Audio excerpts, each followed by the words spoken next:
Brands aren't just for businesses and business owners. We all have a personal brand. Whether we work for ourselves, work for a company, or don't work at all, our personal brand exists. So the question becomes, what do you want people to think of when they hear your name?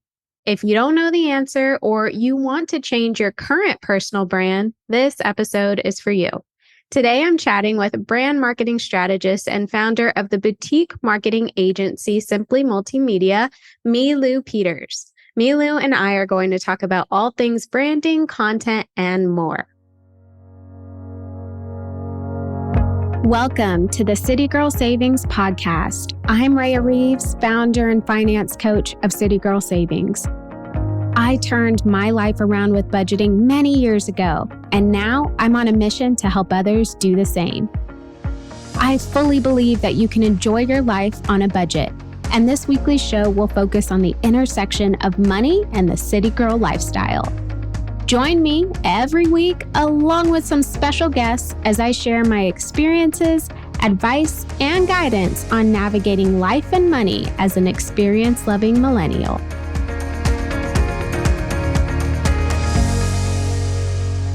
Now, Milou and I met on Instagram, where we bonded over our similar humor styles, and the conversations kept going from there. Milou is a marketing strategist for brands and creators, and she's the founder of Simply MultiMedia, a boutique marketing agency. Milou has been featured in Forbes, CEO Weekly, and more. Plus, she's amassed an Instagram following of over 50,000 followers. She currently resides in Austin, Texas, but she's from the Netherlands. And we are making plans to meet up and grab coffee because, as you know, I'm here too. Milou, I'm so happy to have you on the show. Can we start by you sharing a little bit about your background and then how you became a marketing strategist? Yeah, thank you so much for that awesome intro. I'm so excited to be here with you. Yeah, so a little bit about my background. I'm obviously not from Austin or the United States by any means. I'm originally from the Netherlands, came to the US on a full scholarship as a tennis athlete. The rest is kind of history as I'm still here, right? And yeah, I studied media and advertising in college. I always wanted to work for a big agency, like maybe New York City or something like that. But in reality, it was really, really tough to get a job right out of college. I know this sounds cliche and many people have heard that story by now, but it's really tough to get a job. That at some point I kind of saw it as a sign to start working for myself. To be honest, it was a plan I already always had in mind, but I felt like I needed the experience to experience corporate for a year or see how things are done, right? Because all I had was a degree, and we all know you still need to put things into practice to actually know what you're doing. And so, yeah, I was ghosted by every agency, everyone I applied to. So I was like, okay, you know what? I'm going to use my tennis skills. I'm going to teach on the side to financially support myself while building the agency. And of course, the whole COVID era hit, which kind of took me off the court in that sense and gave me more time to spend on the agency, which was a blessing and a curse. So from there on, I started building, and here we are now, a pretty successful boutique agency with a small team from 7 to 10 people. And I really, really enjoy what I do. I love that. And what a story, and COVID kind of throwing you off the tennis courts financially. I'm glad that you were able to just shift gears and focus on your business. Now, can you explain exactly what you do in your business or what your business does or offers your clients? Yeah, so it's Simply Multimedia. We very recently actually rebranded, but we mainly do social media marketing, but really look at the overarching marketing strategy. Because what I started to notice in my journey and as my experience and skill set was growing is that social media alone, we know it's just one marketing channel, right? Then there's the email marketing, the blogging, all the things. That's when I decided to rebrand into Simply Multimedia. We have the talent, we have the team, we have the skills. So we really offer a range of marketing services, but the main focus is social media marketing. And we build around that. We do a lot of PR, we do blogging, email marketing outside of that to lead people into the funnel. Awesome. Awesome. Now, the City Girl Savings community is filled with working women, and whether they work for themselves, for a company, or just do freelance or side hustle work, I think with that in mind, I really want to hone in on the importance of a personal brand. So, in your opinion, what is a personal brand? Yeah, I love talking about personal brands. And I know we talked a little bit about it before, and something that you mentioned about it being what people say when you're not in the room. And I've seen that a lot. And while I do agree with that, at the same time, I believe your personal brand is what you want it to be, what you want to be known for, like you said earlier. I think we kind of get trapped into what other people think of us and like what it needs to be and like sticking to the rules. It reminds me of when people are on LinkedIn and others say, oh, this should be on Facebook type of deal when it comes to personal branding. But I feel like it really is what you want it to be and what you want to be known for at the end of the day. And for someone who hasn't given much thought to their personal brand, how can they start to pinpoint what they want their brand to be? You have a personal brand offline, right? But we're really talking here about bringing it online. So it's looking at what are some things you do in the day-to-day life and like how can you incorporate these pieces into bringing that online? Like even if you don't have a business yet, you can still start building your brand, right? Things you do in the day-to-day life. Maybe talk to your friends. How would they describe you? What do they say about you? What is typical you? And I noticed that in my early stages of learning about social media marketing, that all these little things are part of our brands. Like I used to be like a heavy coffee drinker with my Dutch background. And it's something I incorporated into my content. I started using it to compare it to strategy and social media channels. And there's so many ways you can incorporate those little things that are personal to you actually into your work.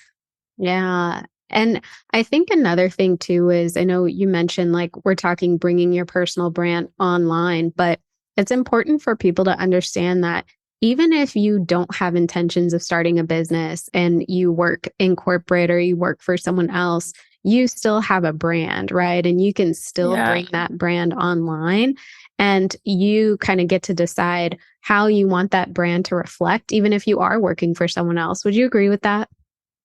Totally. And I think it's so hard and still controversial for people that work for other people, unless it's like a freelancer being contracted, right? But if you're still in a corporate job or a full-time job, it almost feels like cheating for people to start building their personal brand. And in my head, I'm like, no, you need a personal brand. You never know when you get laid off, right? And I talk about this sometimes where nowadays I get a lot of people that I've known from before or that they're looking for a job, they're looking for work. And their one thing that they don't have is a personal brand. So I don't know anything about them or what they've been up to, the skills they have. I don't know anything about this person. So then it's really hard for me to even give that a shot. As you know, we always take chances on people. So having a personal brand really sets you apart. Definitely. And I know this is probably more of an HR question, but I'm curious to hear your thoughts on it. I think a lot of times, too, people are afraid to put their personal brand out there when they work for, let's say, a Fortune 500 company, right? Like they feel like, well, if I say something here, is it going to get back to me there? And do you have any tips for how people can still go about starting getting themselves out there from a personal brand perspective when they work for a big company? Right. So, what I would say is start incorporating the day to day stories and lessons that you learn from your current job. That way, you're not a threat to your job, to the company, but you're showing them off. So, it's almost like a win win. Talk about what's happening at work, put them in a positive light. That's how you can start and slowly get out of your comfort zone and incorporate more personal things. I think that's a great piece of advice. Like, really take it back to your personal perspective. And I think also, too, just making sure you're familiar with your company's policy, right? I mean, if you work Yeah. for a company that was publicly traded or something like that, you just want to make sure you're aware of what you can and can't say. But I think to your point, Milou, if you always kind of take it back to your perspective and what you've learned, you likely can't go wrong. Right. Right. So for me personally, I remember when I worked in corporate, we had a meeting about personal brands, and something that the person who was leading the meeting said totally stuck with me. He said, your personal brand is what people say about you when you're not in the room. And while we'll never 100% know what someone says about us if we're not there, I think the actions that come as a result of those conversations can tell us a lot about what was said. So, like when I worked in corporate, my name came up a lot for like new projects, promotions, and new roles. And all that shows to me is that what people said when I wasn't there were positive things. You mentioned that that's an aspect of it, but then also a person can have their own personal brand. But if we're talking about like a professional workplace setting, would you agree that your name coming up in other people's conversations when you're not there is an indication of your brand? Yeah, absolutely. I think that kind of goes back to earlier we said, talk to your friends, family. How would they describe you? What would they say about you? And then you can kind of see the similarities in their answers. And there you kind of have it, right? So I definitely 100% think that that is true. And of course, I mean, there's always going to be people who have an opinion about you. There are always going to be people who don't like you, but it's more about what message and words come up to people's minds when they think of you. Definitely. And I think too, like the setting is appropriate to consider, right? Because if you are building your personal brand, let's say on Instagram, right? I mean, you're coming across individuals who only know you by what they see. They don't know your work ethic. They don't know much Right. about you other than what you share. So their opinions may not mean as much as maybe your manager at work, right? So being Right. able to kind of level set there is probably wise. Yeah, that's a good point. So, what if someone doesn't agree with the personal brand that they currently have, or they want to reinvent themselves? And maybe we can take this approach from like a personal brand perspective, but even like a business, right? I know a lot of people who have kind of changed what they wanted to do for business. So, any advice on reinventing a brand? Yeah. First of all, it's totally okay to pivot, right? You don't have to do one thing for the rest of your life. And especially as entrepreneurs, we love to reinvent and do new things. And the same what I just went through with multimedia, going from really being known for just social media management to now being like more of a marketing agency. I think there's nothing wrong with pivoting. And a smart way to go about it is to slowly start incorporating the new things into your content, right? And kind of leading into a launch where you announce what you do and making people aware, and then being consistent with the new message so that people are aware of what you're doing, what direction you're shifting into. And of course, sometimes you might lose people along the way because they're not interested in a new shift, and that's fine. Maybe they were just there for a phase, but that's, yeah. What do you think? Yeah, I think that's great advice. Like, instead of just going full force, deleting everything and starting brand Right, new, right. like ease into it and allow people to kind of take the journey with you so that they know what's Yes. going on, as opposed to like, oh, who is this? Brand new Right. person. And that's like a good point because I'm never a fan of deleting everything. It's part of your journey, right? It's part of your evolvement. If you scroll very, very long back, you'll see my first post. It was horrendous, but like it's there, right? And it's the evolvement, the growth. And especially with a personal brand, that was still your brand, right? You don't have to start from scratch. It's all part of the process. I'm right there with you. So I do a tip of the day twice a week. I used to do it like every day. And if you scroll back far enough on the City Girl Savings Instagram, they were like piggy banks with pennies and funny text. It's comical. Yeah, exactly. We all start somewhere, but you took that step to get yourself out there, which is why you're here right now. Oh, thank you. And you're right. I mean, I think we always have to constantly grow and evolve. And let's pull the thread through a little bit on that, because someone like me, I am very much a if it's not broke, don't fix it type of person. Yes. Like, at what point, and we can use me as an example, but like, at what point is it necessary to grow and evolve, right? Like, at what point does the same old thing get so old that you do need to switch it up? Yeah, I think it's when you start to feel comfortable and you start to notice maybe you want to attract a different audience, right? Maybe your skills are evolving and you do want to attract a different audience, then usually your content strategy shifts too, right? The messaging is going to be a bit different with attracting a better type of client or a different type of client. So I feel like usually when we get too comfortable doing the same thing, it gets monotone, then it might be a smart idea to reconsider your offers and seeing maybe you want to launch a new offer that's more exciting. Maybe you want to provide more value to your current audience or clients. But I think that's a good starting point. Yeah. And it's hard, at least for me, sometimes it's hard because if something is working, it may not be working the best it could, right? And that's another benefit of switching it up. But if something's working, sometimes it's easier to just kind of stick with what works instead of changing it up. But I think it goes back to like, who are you serving and what's your mission and what do you want to be portrayed as? And that's going to play a role as well. Yeah, exactly. And I feel like that kind of comes back to fulfillment too. Because, right, something can be working and you don't need to fix it. But if you are not being fulfilled and you want to aim bigger and better, then it's still okay to switch it up and try something new. Definitely. And one final thought on this. I was just listening to Jenna Kutcher's Gold Digger podcast, and she was saying that she's kind of gotten to a place in her business where everything is like business as usual. Like it's turnkey. She knows what to expect. Everything is kind of flowing. If it's not broke, don't fix it. And she kind of had this thought that, well, this is boring, or is this really what I want? And then she spoke with her massage therapist who basically told her that, hey, you put yourself in a position to have a business that runs smoothly, runs on its own. So instead of looking at that as a boring burden, look at that as a blessing and get clear on like, what do you want to do with your life? You can let your business serve as that stepping stone, running business as usual until you figure out your next move. Yeah, exactly. Or even having your own little new projects on the side, especially when things run smoothly. That's what I like to do for myself. Start to work on different projects. I mean, it never ends, right? Yeah, no, it definitely doesn't. Start a podcast, for example. Yeah.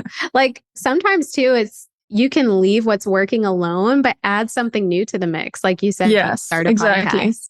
Yeah. So let's dive into content for a little bit. Do you think it's possible for people to have a successful personal or business company brand without creating content? Yeah. So I think offline, sure, you can have a successful personal brand, right? I mean, you don't need to be online to create a 6-figure business or whatever it may be. I know lots of people who have no online presence or like they haven't had it until they were hitting 6 figures or more. So in that sense, I say no. But like if we're talking online, right, then of course you need to be creating content to stand out and really build your name in the online space. And what does like creating content kind of mean to you? Because I feel like it's a phrase that's used so often that people can get overwhelmed with the thought of creating content. Like it has to be this perfect thing. What do you recommend for someone just starting out and that process of creating content? Right. So just starting out, I would say pull out your phone and start talking to people. So start talking to the camera as if it's your friend. Start talking about the things you're doing in your business, your services, about lessons you've learned along the way. Kind of what you said earlier, where you take them along for the journey, right? And especially when you're just starting out, maybe you're still in the process of building your business. Take people on their journey. People do this all the time. And I've started to hone in on that a lot more, where I used to be one of those people where like, okay, I do the thing all by myself behind the scenes. Then I launch it, then I show people. But now instead, what I'm trying to do is take my audience on a journey with me, show them what I'm doing. They can even be a deciding factor in some of these things. What do you guys want? You can vote, you can do this, right? So it's so powerful to connect in that way. And it all starts with our mobile phone that we all have that has a camera that's way too good and it's not being used. That's what I think. What do you think? I would agree. And I feel like don't make it so complicated. Like the way you just explained it, like we're already on our phones. We already have our phones. If I'm drinking an iced coffee, like share your order, right? Yes. Like show people what you're drinking, what you're doing.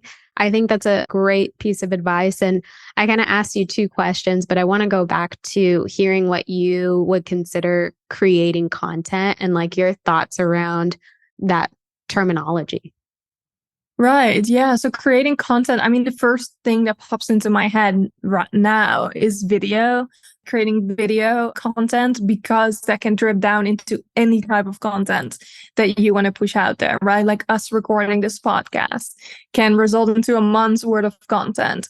So I feel like creating content is really capturing yourself, whether it's in your element on video. It doesn't matter. It doesn't even have to be video, but getting your message out there and what you're about in whichever way you want to do that. Even if it was audio alone, video alone, static, right? Your photos of a conference you were at or whatever it may be. And I think the way you describe that kind of goes back to what we were saying, that creating content doesn't have to be difficult. It can align with like what you're already doing on a day-to-day basis.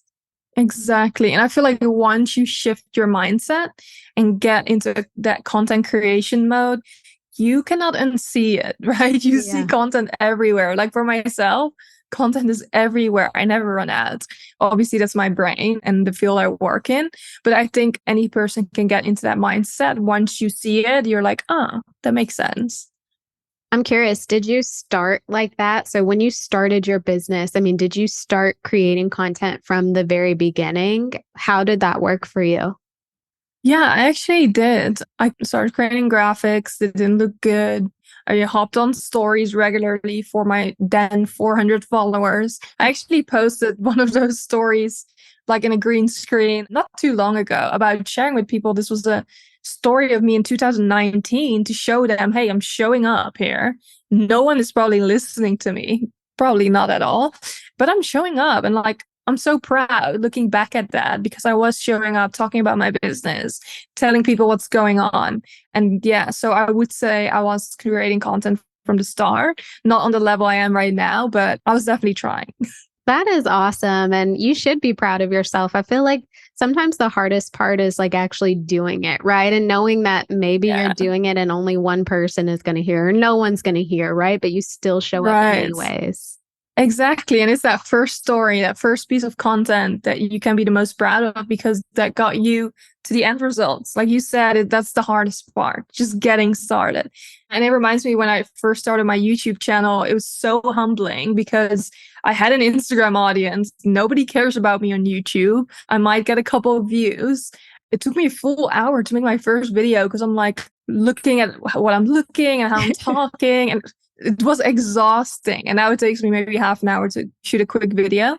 But yeah, it's all about just getting started. Yeah. And being consistent, right? I feel like, had you given up right there when you did your first YouTube video and like the process and it like just being kind of overwhelming, had you kind of stopped right there, you wouldn't be able to grow. You don't even give yourself the opportunity to grow at that point. Yeah, exactly. Yeah, I'm massive on consistency. And I think other people would say the same. It's just, I think it's in my athletic background, but another day goes by that probably I don't post. And even my YouTube strategist was saying the same, like out of all my clients, you are the most consistent. And it's because like I want that end result. I have a vision and I know what I have to do. So I just need to commit. And it's like everything or nothing. When's your birthday? August 19th. So you're like Leo Virgo cusp, right? Yeah. I'm a Virgo, so I see some similarities. Nice. Like the end result thing, like eyes on the prize, Right? like Exactly. I'm not stopping until I get it. Yeah, exactly. And then just no one can stop me from that point. But it's a good trait to have. Definitely. I'm kind of the same. Like one thing that I appreciated about myself early on is I didn't look at what other people were doing. Like I kind of had this idea of like what I wanted to put out there and I did it, right? And I just kind of kept doing it.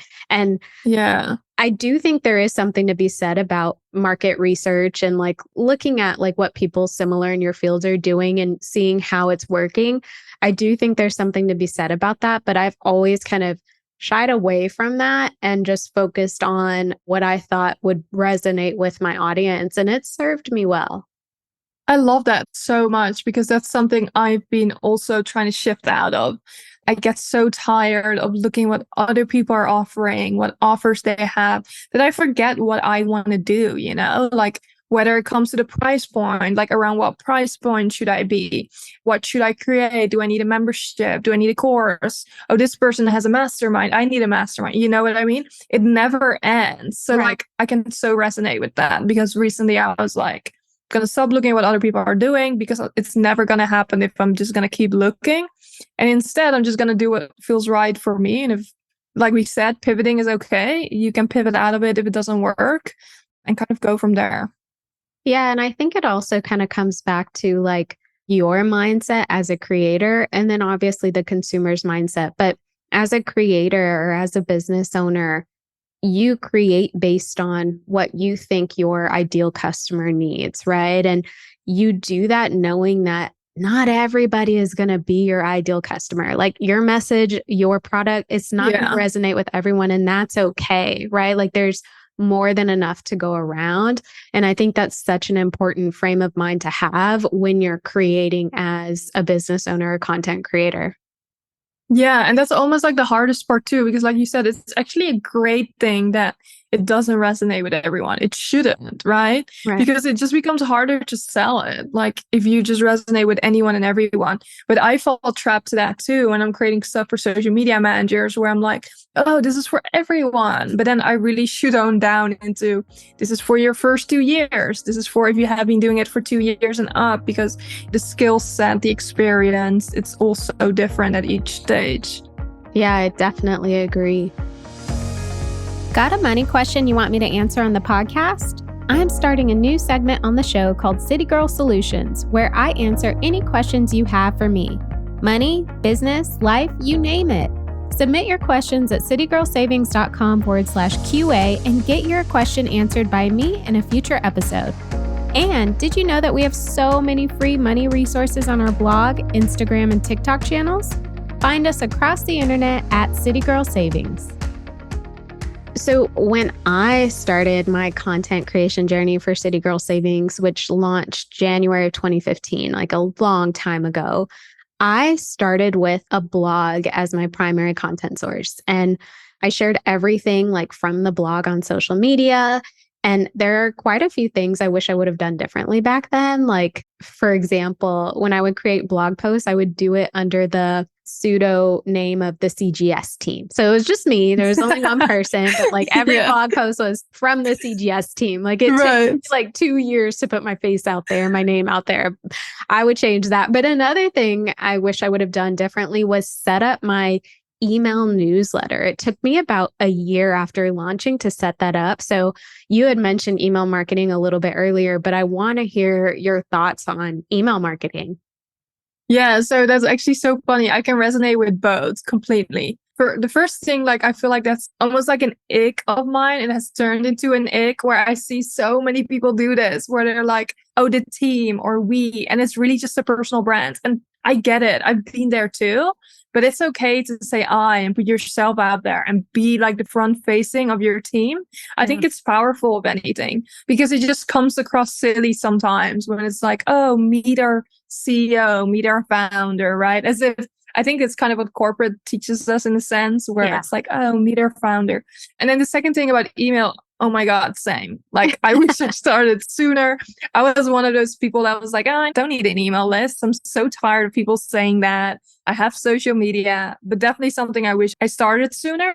I'm huge on it now. I have a bunch of different lead magnets, right? And stuff like that. And I can tell, especially for my YouTube and all of that, it's so powerful getting people to click and a different marketing channel, right? To have different marketing channels outside of social media to reach people and turn them into clients, if anything. Yeah, I am still a fan of Amy Porterfield. And it was a couple years ago. She had said something like, if Instagram were to shut down, if Facebook, YouTube, if they were like to be out of business for a day, a week, a year, indefinitely, all your followers would be gone. Like all of that is gone. So you have to have another platform for being able to contact customers and leads. And I think email marketing really is that. Yeah. And that's something I had to understand too over the year. I think I was just kind of being stubborn in the beginning about it. And I get it. I do feel like social media platforms are getting better. And even without followers disappearing or whatnot, it's still so powerful to reach them through email. Oh, definitely. And in fact, I'm going to take this opportunity to pick your brain on like a question that I have. I have a pretty good size Instagram following, but translating them into email subscribers has been a challenge. So I'm curious if you have like any thoughts or tips or guidance on doing that. Yeah. So a big thing for me is YouTube right now, right? So oftentimes I create a freebie that just goes with the video. So I hand out free templates that goes with the video, and I use that template to walk them through certain things. So I think that's a big thing. And just creating those free downloads that are highly, highly valuable that people actually want. I try not to gatekeep at all, but that's how I daily get people on my list because of the downloads. Okay. So for me, if it's Instagram, it's like sharing to my stories or my feed some free downloads or free templates or free things, period, to get them to my email list. Okay. Yeah. Do you have any lead magnets right now or any I free do. downloads? Oh, yeah, I do quite a bit. And I think what I don't do well is share often enough. And, Yeah. it's like you see the post and you see if you share it like next week, like it feels like it's just too close together. But in reality, most people didn't even see the first post, right? Yes, exactly. No, I'm huge on that, especially repurposing. I Yeah. probably talk about the same stuff every week. Yeah. Yeah, but like you really do think like everybody sees everything you put out there, and that's just not the case. Right. Exactly. So true. So I know you mentioned like video is kind of really big right now, but I think some primary marketing channels are a blog, a YouTube channel, a podcast. What do you think about those marketing channels? Do you think someone just starting should have all three? Like, what guidance do you have there? Yeah, no, I love that. And I love that you had a blog from the start. That's actually really, really good. Yeah, so we actually only work with people who have long form content. So I would say pick one piece of long form content, whether that's a blog, whether that's a podcast, a YouTube channel. Maybe you have a full on course with all these videos in there, right? That would be another way. Or maybe you go live once or twice a month with other people. That's long form content as well. So I would say have one piece of long form content and make that the foundation of your content strategy. And then you can go from there. It just makes your life so much easier. And I think a lot of people don't understand that. They think, oh, that's so much work. It's a long piece of content. But you only have to do that once or twice. Like, again, us sitting down like this, I know it's going to be like a month's worth of content for us. And then at the same time, like you don't have to come up with a different piece of content every day, right? Because that's crazy work. Yeah. I wish you were there with me back in 2015 when I was writing blog articles every day. That would have been every helpful. day. Yes. I mean, we have all been there, right? I mean, I used to not have long form, but I really started to dial into it. And now I preach by it. And now all the struggles I had before with clients and stuff like that, they all make sense now. It's because they don't have long form content. And if you have a hard time showing up every day or every other day, it's because I know you don't have long form content. Yeah. And I think too, like quality over quantity, right? Like if you think you constantly have to put stuff out there every single day, number one, you don't. But number two, if you do like one piece of long form content a week, let's say, you can make that last all week, right? Like that can be your post for the week or even the next week, right? So quality over quantity. Yeah, for sure. So when someone is looking to start a side hustle or a business, what should they know about marketing or think about marketing? I feel like marketing, like for someone who hasn't studied it, is like this kind of broad, like, I don't know what this means. Like, what would you tell someone who is just getting starting that they should know about marketing? I would say the biggest thing is focus, like, especially when you mention the word marketing. This includes every possible type of marketing you can do, right? Social media, paid ads, blogging, SEO with your website, billboards, whatever you want to do, right? This is all marketing. So it's like, think for yourself, what can you commit to? Usually you don't necessarily have the money yet. And so you're going to be investing time. So if you're going to invest time, then pick one marketing channel. If it's social media, then find out where your audience spends the most time. If you're more B2B, for example, maybe you spend more time on LinkedIn. If your audience is more creative or visually, probably on Instagram. And so you kind of want to do your research there to see where they hang out, and then just hone in and try to master that one piece. Because a lot of people, what I think they do in the beginning, they try to do everything. And, it's like throwing spaghetti at the wall. And it's better to put all your attention into a small piece versus putting little attention into a bunch of pieces. I definitely agree with that. And I think the only thing that kind of throws that off, at least for me, is when a new platform comes into the mix, right? Like Threads. Like I feel like Threads, a lot of people transitioned over, and you like had a lot of success with that.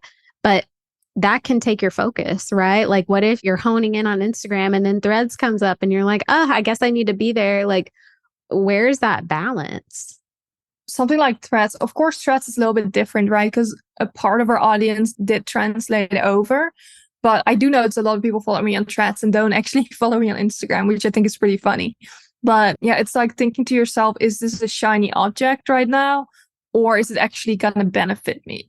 Like if we're talking Threads specific, if you have success on Instagram, then Threads could help you with that. But if you are struggling on Instagram already, I would say figure that out first before looking at the next thing, because the learning curve starts all over again, right? For most people, especially if you're not in marketing, because there's a lot of shiny object syndrome in this industry.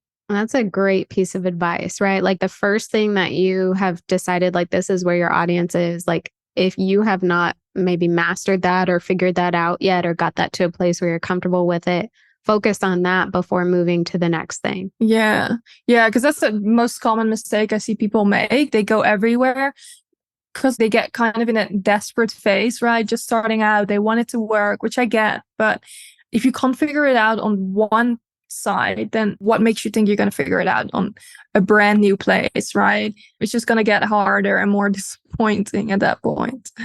But like, what about those unicorns who have like their first post on TikTok go viral and, like that? I know. In their brain, and they think like that's the norm. And I don't think it is, but I'm curious, you're the marketing expert. What do you think about that? Yeah, I see this all the time. It doesn't happen that often on Instagram anymore, I will say. Instagram is very hard, but yeah, TikTok and even LinkedIn, I see that a lot as well. I think it does more harm than good, not gonna lie. Especially going viral is a dangerous game. I think about my content so much before I put something up, because I'm like, if this were to go viral, would I attract the people I actually want here? Because like, on TikTok, you can put out something super funny and relatable. I thought about this. Me and my team often joke about the security question you get where you have to match the images. And I was thinking about doing a video about it because I thought it was funny, because I never know if the unicorn is up or down, when they ask you to match the images. And I feel like it's relatable for so many people, right? We all get that notification. But then I thought to myself, if this were to go viral, it's not going to be for the right reasons that would attract just random people thinking that this video is funny. So I decided not to go forward, just to give an example. So yeah, I think it's a dangerous game because it's uncontrollable, right? Yeah. For the good and for the bad. Oh, that's such an interesting perspective. And I've never thought about it like that, because I think we're so focused on, well, let me just go viral, right? And I'll figure out the rest later. But you bring such a good point in. Like, what if you're attracting people that have zero interest or impact on your business? Yeah. Like, was it really worth it? Right. And like I've seen that over and over again. Someone went viral and now the audience is not interested in what they talk about on the day to day. And that's where content strategy comes in, right? Everything needs to be aligned, have a purpose, so that it doesn't go viral for the wrong reasons. And it's similar to business growth, right? I've noticed this before too, where I had a time where I was growing at all costs. I just wanted to grow the business and I was thinking more and more, yeah, we can take everything on. And it hurt the business quite bad. Like the team was overworked, everyone was struggling, I was struggling. The work we put out wasn't our best work. And that's when I really realized that slow and steady is where it's at, because then we have oversight, we know what's going on. And that's similar to going viral. Yeah, I definitely agree with that. And I think it kind of goes back to what we were saying about consistency, right? If you are consistent and you have the right message and you know what your product is, you know what your service is, you know who you're speaking to, sure, it may take time, but you will have that slow and steady growth and you can Yeah. grow with that, which is nice. Yeah. It's honestly the best growth you can have, the slow and steady. So, this is a little bit of a sidebar question, but I'm really curious to hear your thoughts. I feel like when the pandemic hit, and I guess you can attest to this, like a lot of people transitioned to starting their own businesses or like going online and doing things like that. And now, 3 years later, half of those people aren't here anymore, or like those accounts that were started like are inactive. Do you think that there was like a surge of people kind of getting online and being business owners and creating content? And do you also feel like that surge has died down? And just what do you think about that in general? Entrepreneurship isn't for everyone. I think that's a big part of it. Of course, with the pandemic, I think a lot of us were bored. We're all stuck inside, right? People did crazy things just because we're kind of going crazy, all of us. Lots of people started online dating because, they couldn't get out of the house. With that being said, like I used to be that person that would tell everyone, quit your job, become an entrepreneur. It's the best thing ever. But it isn't for everyone, right? So I feel like the pandemic was a great opportunity for people to say, oh, let me do that. But it isn't for everyone. And you will soon find out if it is for you or not. And if you're not in it for the long run, then it's just not going to happen. Yeah, I totally agree. And I think it's okay, right? Like it's okay if you want to try it. Exactly. And if it works, great. And if it doesn't, great, right? Like at least you put Right. yourself out there and tried it. But I do think also too, people underestimate how hard it is and how hard it Yes. is to start and run a business, but also how hard it is to be consistent, especially if your audience is small or like not very many people see what you put out there. Like you still have to show up for long periods of time to power through that. Yeah, and it's tough. Like I had so many times where I just had no motivation. And yeah, it's really tough. But like also a lot of people look at bigger accounts, right? And they're like, yeah, but like it's easy for you. You have a big, but like they don't understand like you used to be the dam, right? Except you didn't make excuses to actually make it happen, push through. And on top of that, your audience does not equal the amount of money you make or the sales you make. Like I think a lot of people think it's easy. Oh, you have an audience. Everyone will just randomly buy whatever you have. And it doesn't work like that. You still have to market, have to be very strategic, show up. It's not as easy as it seems. Yeah. Oh my gosh. You said so many like great things there. I think like everyone starts from zero, right? Everyone starts from Yeah. the bottom. And just because someone got there fast, in your opinion, doesn't mean it really looked like that. I think another thing too, like for me personally, I started City Girl Savings while I was working full time. And I did both for 6 years. Yeah. So that's a long time to one, do both, but to slow grind and continuously put content, everything out there. But I did it that way because it allowed me to focus on growing my business without having to worry about how are my bills getting paid. And I think that can be effective for people who maybe worry about that. Yeah, totally. And like, it's okay. Like, everyone has their own journey. I've always said I feel lucky that I felt like I had no risk because I've never been in a corporate job. I know, like, from other people's experiences, how hard it is once you take it into the whole safety net of getting a paycheck, getting benefits, and to then say, oh, I'm going to let go of that, start something completely from scratch, have no idea if it will work out, but great, right? Yeah. It sounds ridiculous to do. So I've always been so grateful for never having been in a job because I always tell people I had nothing to lose. I only had something to gain. Yeah. And so, yeah, everyone's journey looks different. I have so much respect for everyone's journey. Some people have kids, others are still in multiple jobs until they can go full time. And everyone's journey just looks unique.